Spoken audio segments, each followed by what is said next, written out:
Magandang hapon po mga kabagis. Sayang at hindi natin natapos yung ating pinapalitadahan. Kasi yung buhangin naubos. Naubos yung buhangin natin kaya bitin yung ating pangpalitada. Kailangan siguro sa Lunes bili tayo ng buhangin at para maituloy natin yan. Kasi itong side na ito lalagyan natin ng firewall. Tapos yung mga harap na ito saka ito lalagyan natin ng canopy yan. Kaya obligado tayong bumili ng buhangin. Medyo sumala tayo ng estimate kaya kinapos ang buhangin. Pero sa Lunes po sisigapin natin matapos yan. Kasi parang kaunting lang yan, kaunting kuting-tingin na lang yan. Firewall at saka buhos ng canopy. Tapos yung doon sa side na yun, sa likod, wala pa yung palitada. Papalitadahan pa natin yun.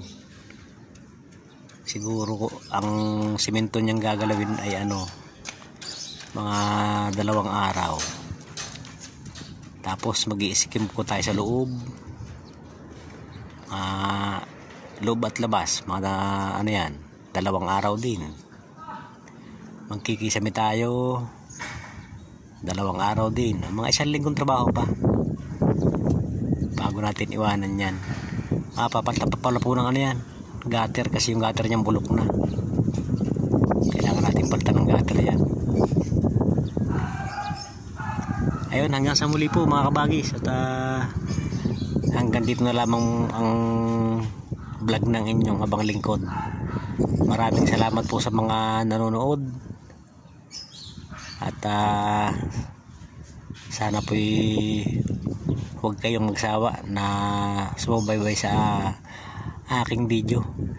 Kakaunti na po yung nanonood sa aking video kasi yung aking ibinibideo ay halos paulit-ulit na lang.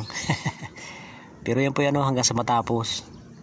Hanggang sa matapos yung ginagawa natin yan. Para na yan tawag dyan,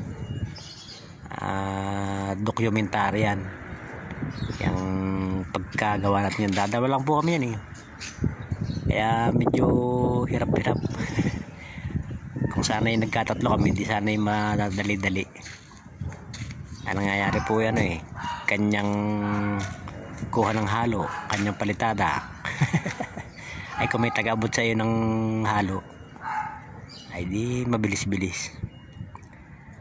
Ayun, muli po maraming salamat sa inyo. At muli, ito ang inyong abang lingkod, Tatay ni Tox Moto, nag-iiwan ng isang magandang araw. Mag-ingat po tayong lahat.